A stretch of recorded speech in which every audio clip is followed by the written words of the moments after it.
Bismillahirrahmanirrahim. Assalamualaikum warahmatullahi wabarakatuh dan salam sejahtera. Kami daripada UiTM Cawangan Melaka ingin berkongsi tentang kursus yang wajib diambil oleh para pelajar berdaftar bagi pengajian peringkat ijazah sarjana muda di UiTM. Kali ini kita akan berkongsi penghayatan etika dan peradaban 2 ke arah membentuk warga Malaysia yang bertanggungjawab. Okey, jika kita lihat kepada gambar, sebagaimana yang kita sedia maklum, pembentukan sebuah peradaban yang hebat tidak hanya tertumpu kepada pembangunan material semata-mata, tetapi ia juga memerlukan pembangunan pemikiran serta tingkah laku masyarakat yang baik dan sempurna. Sebab tu kalau kita lihat kepada slide ini sendiri, bagaimana kesan-kesan ataupun masalah-masalah sosial yang berlaku di Malaysia ini menunjukkan bahawa bagaimana mentaliti masyarakat terhadap cara pandang mereka ataupun etika dan peradaban yang mereka pegang. Jadi saya suka untuk memberikan contoh bahawa tidak guna untuk berpakai kereta yang besar mewah tetapi tidak beretika ketika memaking kereta. Begitu juga dengan kalau tengok gambar ni juga ada gambar tentang sampah di mesin-mesin ATM dan sebagainya yang menggambarkan tentang bagaimana cara kita berfikir dan cara kita bertindak berdasarkan etika dan peradaban yang ada yang kita pegang. Pengenalan iaitu kalau kita tengok apakah etika dan peradaban itu. Etika berasal daripada perkataan Greek iaitu ethos, bermaksud perangai ataupun kepribadian. Dan juga jika kita tengok dalam istilah ataupun yang sama juga dengan Melayu, bahasa Melayu sering dikaitkan dengan hukum, adat resam, adab, tradisi, budi pekerti, kesusilaan, sopan santun. Dan dari segi istilah, kita boleh tengok etika merujuk kepada suatu kajian yang bersifat falsafah terhadap moral, perangai sama ada baik ataupun buruk dan peraturan sosial yang mengawal tingkah laku manusia. Mudahnya, etika ialah pola pemikiran tentang apa yang baik dan apa yang buruk dalam perbuatan manusia itu sendiri. So, di situ kita boleh tengoklah etika ni mendasari pemikiran. Kemudian peradaban pula dari sudut bahasa adalah sama dengan perkataan civilization ataupun dalam bahasa Latin civitas. Manakala dalam bahasa Arab ia disebut dengan beberapa perkataan lain seperti madaniyah, hadarah dan tamadun. Maksudnya perkataan yang sama lebih kurang juga dengan perkataan civilization. Di sini bahasa Melayu kalau kita tengok, ia adalah suatu keadaan masyarakat yang didasari oleh taraf kemajuan kebudayaan serta perkembangan politik dalam aspek budaya, sosial, politik dan politik yang tinggi peradabannya. Maksudnya semua aspek lah perlu tinggi baru menggambarkan tentang sebuah peradaban itu. Yang mana kalau kita tengok oleh itu, jika dihayati kepada maksud etika dan peradaban, ia berkait rapat dengan hubungan kemasyarakatan sesama manusia.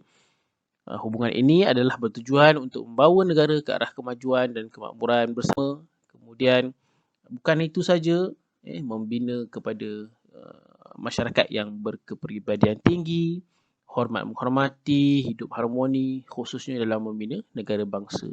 Seterusnya, kita tengok kronologi penawaran kursus penghayatan etika dan peradaban di UiTM Cawangan Melaka ni. Ia bermula daripada keputusan Mesyuarat Jemaah Menteri pada tarikh 12 Jun 2019 telah mewajibkan semua pelajar di institusi pengajian tinggi untuk mengambil kursus ini. Kursus ini disenaraikan sebagai kursus baru bagi mata pelajaran pengajian umum MPU menggantikan kursus hubungan etnik sebelum ni. Maksudnya sebelum ni para pelajar menggunakan subjek hubungan etnik. Jadi digantikan dengan kursus yang baru iaitu Etika dan Peradaban 2. Penawaran kursus ini bermula bagi pelajar baru di peringkat ijazah sarjana muda di UiTM berkuasa pada kohort sesi 2019-2020, iaitu September 2019. Kemudian di UKM, di UiTM, kursus ini ditawar berdasarkan perkeliling akademik bilangan 1 tahun 2020. Perkeliling ini adalah susulan kepada pemakluman Jabatan Pengajian Tinggi iaitu daripada KPM bertarikh 15 Ogos 2019 dan kelulusan mesyuarat senat ke-249 yang mana meluluskan penggunaan ataupun aplikasi kursus ini. Di UiTM Melaka khususnya, kursus ini ditawar buat pertama kali pada semester Oktober 2020, iaitu pada masa tempoh Open and Distance Learning ODL, ekoran pelaksanaan PKP di seluruh negara. Penawaran khusus ini bertujuan untuk memupuk penghayatan falsafah, nilai dan sejarah dalam kalangan para pelajar. Itu adalah matlamat utamalah kursus ini. Hasil pembelajaran kursus penghayatan etika dan peradaban 2 ini, yang pertama kita boleh tengok, pertama menjelaskan konsep etika dan peradaban dalam konteks penghayatannya mengikut acuan Malaysia. Para pelajar kena tahulah konsep ini secara umum. Kemudian yang kedua, menganalisis sistem tahap perkembangan, kemajuan sosial dan kebudayaan berentas etnik. Dan ketiga, membincangkan isu kontemporari berkaitan ekonomi, politik, sosial, budaya dan alam sekitar daripada perspektif etika dan peradaban.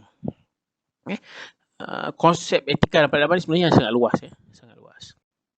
Justru bagaimana caranya untuk kita mencapai matlamat iaitu penghayatan bagi kursus ini.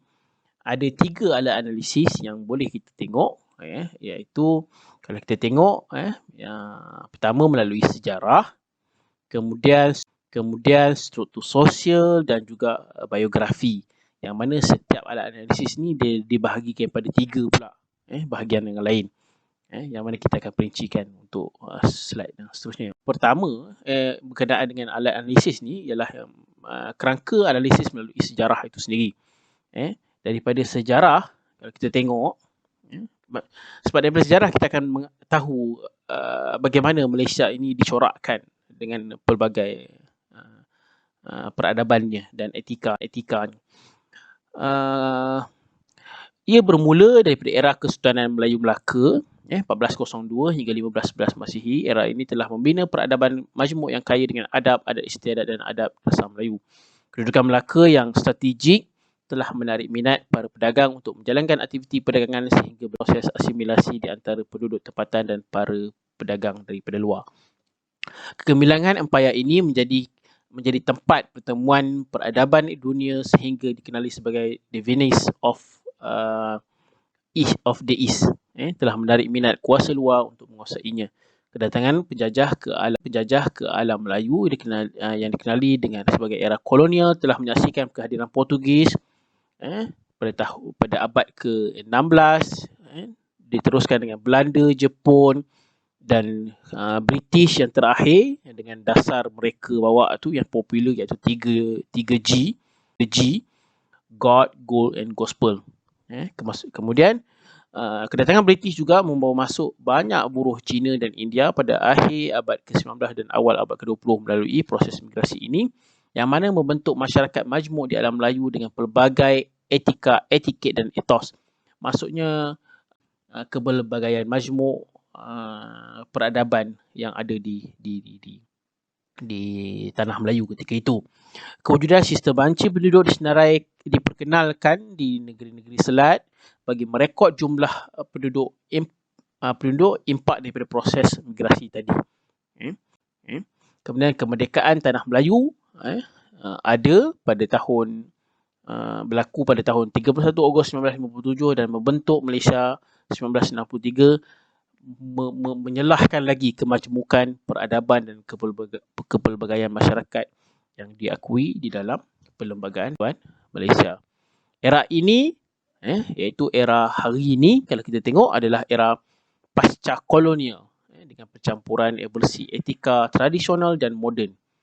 Jadi dulu dan kini itu bercampur. Kemudian kalau kita tengok kepada kerangka analisis struktur sosial, kita boleh tengok struktur sosial tradisional yang ada raja, pembesar, rakyat biasa, hamba. Kemudian struktur sosial moden, kelas atasan, kelas menengah, hari inilah kita hidup pakai hari ini. Kemudian kerangka analisis melalui biografi, fenomena sejarah dan struktur sosial telah mencorakkan pengalaman individu, keluarga dan komuniti berdasarkan kerangka analisis melalui biografi. Maksudnya biografi juga memainkan peranan penting, mengambil peranan penting bagaimana kita nak memahami penghayatan etika dan peradaban di Malaysia ni. Contohnya kita boleh ambil daripada tokoh-tokoh besar lah, tokoh-tokoh perjuangan sejarah contohnya. Kemerdekaan Tunku Abdul Rahman, Datuk Wan Jaafar, EEC, Turai Singgam, Tan Cheng Lock. Mana kalau kita dapat menghayati tokoh-tokoh ini, kalau ada masih hidup lagi Mahathir, kita tengok, dari situ kita akan memahami pengalaman dia, macam mana kita nak tahu bahawa Malaysia ini sangat majmuk dan sangat menarik untuk kita tahu dan kita hayati. Kemudian apakah peranan yang kita boleh ambil daripada diri, keluarga, masyarakat, negara, institusi pendidikan dan undang-undang. Maksudnya setiap ejen ini dia mula daripada diri hinggalah ke besar-besar undang-undang, iaitu perlembagaan persekutuan, semuanya memain peranan dalam mengaplikasikan dan daripada penghayatan etika dan peradaban yang ada. Kalau tengok daripada diri sendiri, kita tengok individu mewujudkan pemikiran berteraskan agama dan budaya, mewujudkan tanggungjawab diri, mencari, memahami dan mengaplikasikan ilmu yang dia belajar. Contohnya tentang hormat menghormati sama manusia, mula daripada diri. Kemudian daripada keluarga, ibu bapa sebagai idola, membentuk sahsiah peribadi, personaliti dan tingkah laku yang baik. Anak-anak pun akan ikut, kemudian begitulah pergi kepada seterusnya masyarakat. Dan masyarakat yang ada, contohnya macam dalam sebuah taman ataupun sebuah kampung, saling menunjukkan sikap yang baik, sikap saling sebagainya, meraihkan kepelbagaian. Dalam taman ada masyarakat Cina, dan sebuah taman juga ada masyarakat India, saling bertukar juadah, saling tolong-menolong walaupun berbagai bangsa, agama. Ini menjadikan kepelbagaian ini kita dapat tahu dan kita dapat hayati. Di peringkat negara ataupun peringkat kerajaan sendiri pun mengambil peranan mereka dalam membentuk nilai-nilai yang baik, seperti dasar-dasar penerapan nilai-nilai murid, rukun negara, rukun negara, kita tahu penghayatannya. Kalau kita tahu, ia sangat memberi kebaikan lah dalam keharmonian negara. Institusi pendidikan yang ada di Malaysia contohnya sekolah rendah, sekolah menengah, sekolah kemudian sekolah tinggi seperti IPTA semua, IPTS, semuanya memberi peranan ataupun memupuk pendidikan, kesedaran sivik yang baik. Dan juga peringkat yang paling ejen yang sosial yang terakhir, iaitu undang-undang ataupun perlembagaan yang kita tengok, yang kita ada hari ini di Malaysia, juga memberi peranan yang penting dalam bagaimana membentuk masyarakat ataupun negara yang hari ini toleransi dan sebagainya. Kalau kita tengok dalam situasi COVID-19 contohnya macam hari ini, pelbagai peranan diambil oleh NGO, daripada orang perseorangan, daripada keluarga, daripada negara sendiri. Tan Sri Datuk Muhyiddin Yassin memperkenalkan pelbagai inisiatif untuk membantu rakyat.